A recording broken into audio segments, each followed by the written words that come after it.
মানুষ নানান প্রয়োজনীয় পথে ঘাটে, অফিস আদালতে, ব্যবসা বাণিজ্য, পড়ালেখা, চিকিৎসা বিভিন্ন কারণে বিভিন্ন জায়গায় ভ্রমণ করে।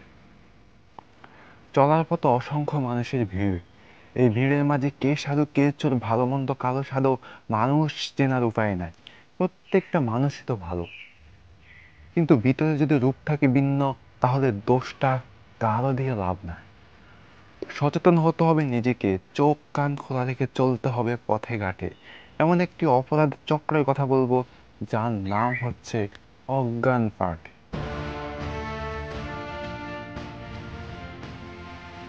অজ্ঞান পার্টি, যাদের কাছে ছোট বড় নারী পুরুষ কেউই নিরাপদ না। এরা কাউকে ছাড়ে না, হোক নাবালক কিংবা সাবালক। পরিমাণ মতো অর্থ থাকলেই তাদের খপ্পরে শেষ। শুধু কি সাধারণ মানুষ, আইন শৃঙ্খলা রক্ষাকারী বাহিনীও তাদের ফাঁদ থেকে বাদ পড়ে না। এরা বেশিরভাগ সময় বাস ও লঞ্চ টার্মিনাল কিংবা জনবহুল স্থানে ঘুরে বেড়ায়।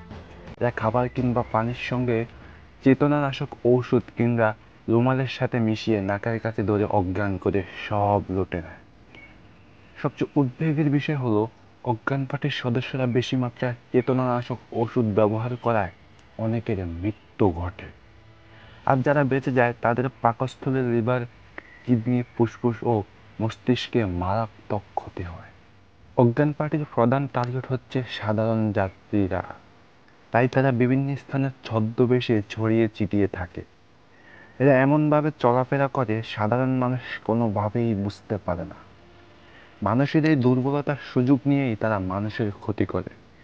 আইন শৃঙ্খলা রক্ষাকারী বাহিনী থেকে পাওয়া তথ্য অনুযায়ী অজ্ঞান পার্টির সদস্যরা একটি নিষিদ্ধ ঔষধ ব্যবহার করে, যা চা, ডাব, বিস্কিটের সঙ্গে মিশিয়ে মানুষকে অজ্ঞান করে সব লুটে নেয়।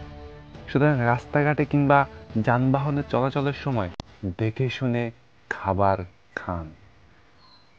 বিভিন্ন সূত্র হতে জানা যায়, অজ্ঞান পার্টির অনেকে ছদ্মবেশে হকারি করে। এরা বিভিন্ন পণ্য নিয়ে যানবাহন বা রাস্তায় চলাচল করে। প্রচারের জন্য এরা প্রথমে ফ্রিতে একবার খেয়ে দেখতে বলে। সবচেয়ে বড় কথা হচ্ছে, এরা যখন কাউকে টার্গেট করে তার পিছনে এরা একজন থাকে না, কয়েকজন থাকে। বাসে যখন এদের টার্গেট করা লোক ওঠে, তখন সেই সিটের আশেপাশে কিংবা পাশের সিটেও ওদের লোক থাকে।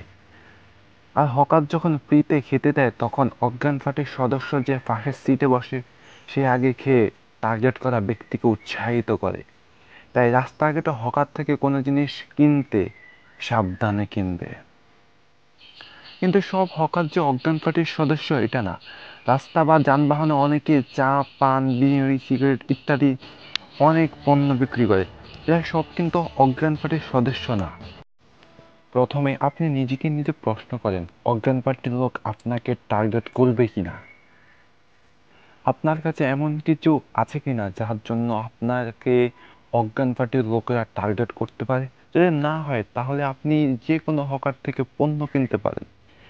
কারণ তারা টার্গেট করা ব্যক্তিকে খাবারের সাথে বিষ কিংবা ঔষধ মিশিয়ে তাকে অজ্ঞান করে, আপনাকে না। আপনাকে করলে তাতে লাভ কি হবে যদি আপনার কাছে কোনো কিছু তারা নাই পায়। সুতরাং যাকে তারা টার্গেট করে তার কাছে কিছু না কিছু আছে, এজন্যই তারা তাকে টার্গেট করছে। এজন্য আপনাকে বাসে বা অফিস থেকে বের হওয়ার সময় যদি আপনি মনে করেন আপনি তাদের টার্গেটে পড়তে পারেন, তাহলে আপনি সচেতন থাকেন। 2022 কিংবা 23 সালের রিপোর্টে দেখা যায়, শুধুমাত্র ঢাকা মেডিকেল কলেজ হাসপাতালে 150 থেকে 200 জন অজ্ঞান পার্টির খপ্পরে পড়ে চিকিৎসার জন্য গিয়েছে। আর আর বাকি হসপিটালগুলোর কথা তো বাদই দিলাম। 2025 সালে 27শে জানুয়ারি অজ্ঞান পার্টির খপ্পরে পড়ে এক ব্যবসায়ী প্রাণ গেল। ঢাকা অজ্ঞান পার্টির খপ্পরে পড়ে 2 লাখ টাকা হারালেন 3 যুবক। এইভাবে প্রতিনিয়ত খবর শুনছেন, শুনবেন। যাই হোক, যারা শহরে থাকেন কিংবা বিভিন্ন শহরে ভ্রমণ করেন কিংবা জনবহুল স্থানে চলাচল করেন, তারা সাবধানে ও সচেতন অবস্থায় থাকবেন। হতে পারে অজ্ঞান ভাটির খপ্পরে আপনিও পড়তে পারেন।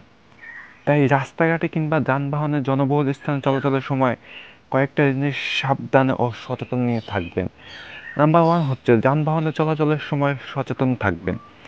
হকার কিংবা বিভিন্ন জায়গা থেকে কোনো পণ্য কেনার সময় সচেতন থাকবেন।